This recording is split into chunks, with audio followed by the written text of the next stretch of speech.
Halo Sobat 100, masih dengan Katri di sini dalam program 100 Institute.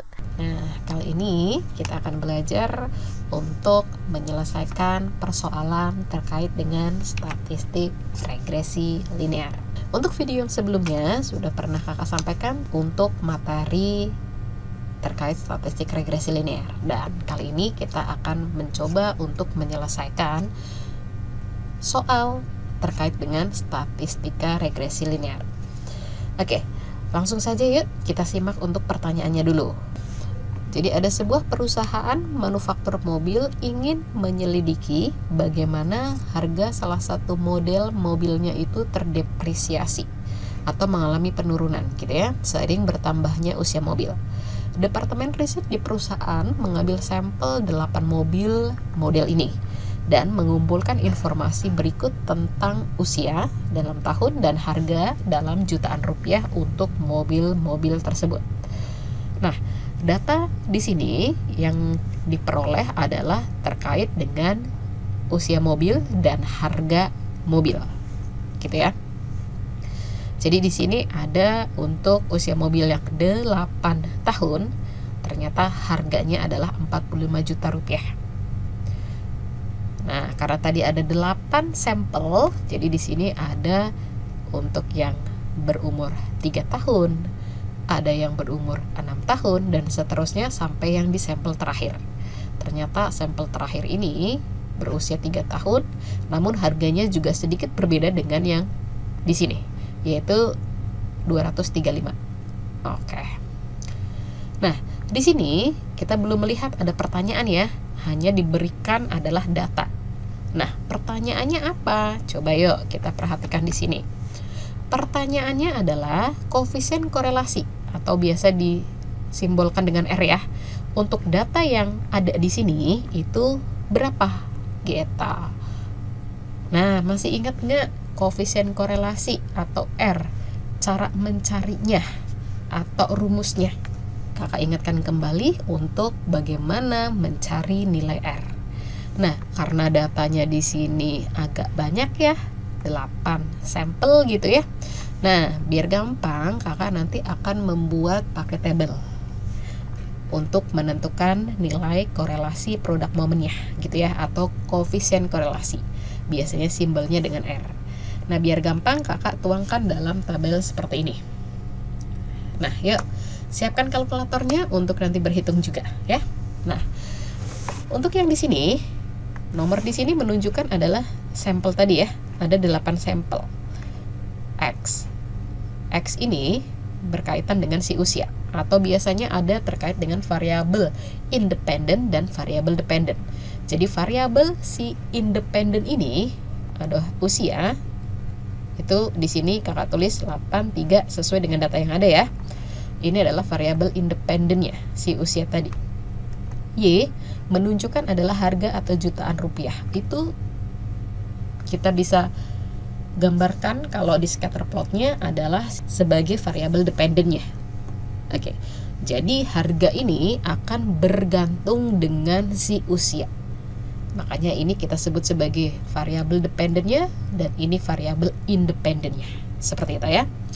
Nah, seperti biasa, karena rumus R itu pasti akan melibatkan perkalian dari si X ini.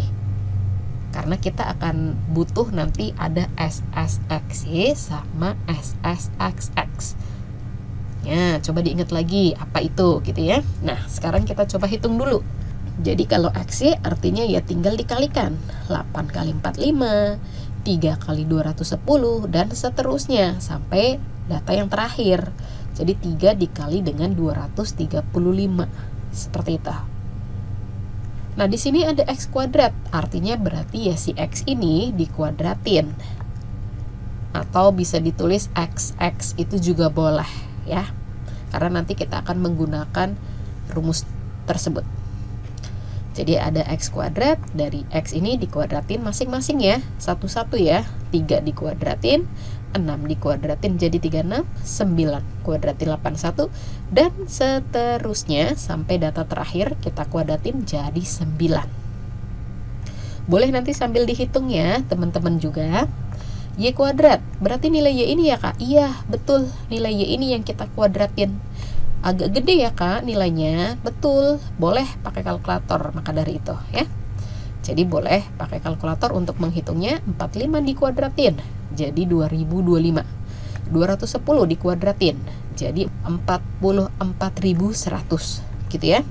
100 dikuadratin 10.000. 33 dikuadratin 1089 dan seterusnya sampai data terakhir yang 235 ini ya. Kalau dikuadratin akan jadi 55225 gitu. Nah, apa yang kita butuhkan untuk cari si R? Tadi kakak sempat sampaikan di depan ada SSXY sama SSXX. Ya, kita perhatikan di sini untuk mencari nilai SSXY dan SSXX. Yang pertama dulu ada SSXY.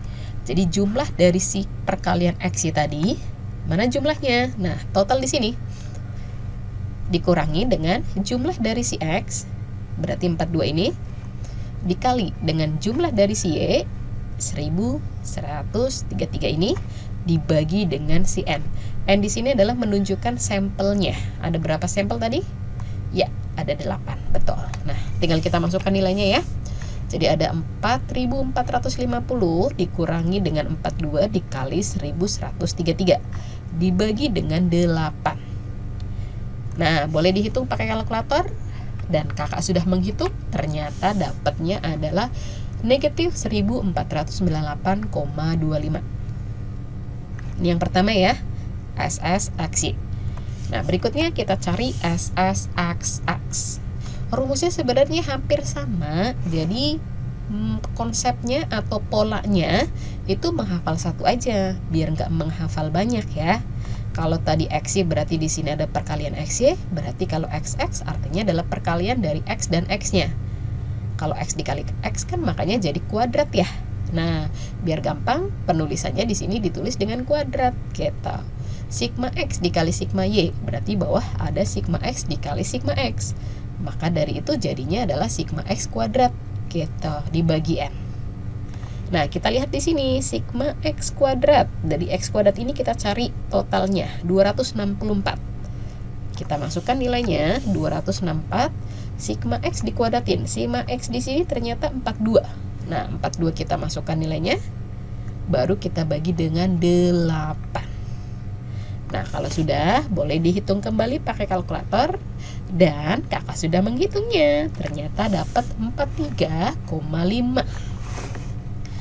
Nah, yang ditanya itu nggak berhenti sampai sini loh kak. Yang ditanya R kak. Oke, kita cari nilai R. Sebelum kita cari nilai R, kan tadi kita ada cari Y kuadrat ya. Ada SSXY, ada SSXX, berarti pasti akan ada SSYY atau Y kuadrat ini. Kita cari satu lagi ya. Oke. Sama rumusnya berarti tinggal Y kuadrat dikurangi sigma Y yang kita kuadratkan dibagi dengan N. Sigma Y kuadrat, berarti Y kuadrat ini kita lihat totalnya ada 213.565. Kita tuliskan. Nah, untuk yang sigma Y dikuadratin berarti dari Y ini 1133 kita kuadratkan dibagi dengan 8. Boleh dihitung kembali dengan kalkulatornya. Dan kakak sudah peroleh di sini adalah 53.103,88. Kita sudah dapat lengkapnya di sini. Ada SSXY, ada SSXX, ada SSYY. Nah, ingat kembali rumus R-nya. Kita bisa tuliskan di sini ya. Kakak tuliskan ya untuk rumus R-nya dulu. Rumus R-nya itu bisa kita tulis dengan SSXY di sini dibagi akar dari SSXX dikali dengan SSYY. Masih dalam satu akar ya. Oke. Hati-hati di sini ya, tidak sendiri-sendiri. Nah, kita tinggal masukkan untuk nilainya ya. Min 1498,25 dibagi dengan akar tadi ya, 43,5 dikali 53103,88. Boleh menggunakan kalkulator karena angkanya cukup besar gitu ya. Nah, setelah kita hitung, ternyata nanti akan dapat min 0,986. Jadi nilai CR ini, koefisien korelasinya adalah minus 0,986. Oke, nah masih ingat nggak untuk nilai R yang mendekati 1 atau min 1? Berarti nanti hubungannya seperti apa? Tapi kita tidak membahas itu di sini. Kita membahasnya sampai koefisien korelasi saja. Oke, sudah cukup jelas untuk yang kakak sampaikan di sini? Oke, jadi bisa kakak tuliskan di sini ya. Untuk koefisien korelasinya adalah minus 0,986. Sudah paham kan ya teman-teman semua? Oke, terima kasih. Dan jika Sobat 100 sudah paham dengan video penjelasan ini, maka Sobat 100 bisa melanjutkan untuk melihat atau mempelajari video penjelasan yang berikutnya. Oke, terima kasih dan selamat belajar.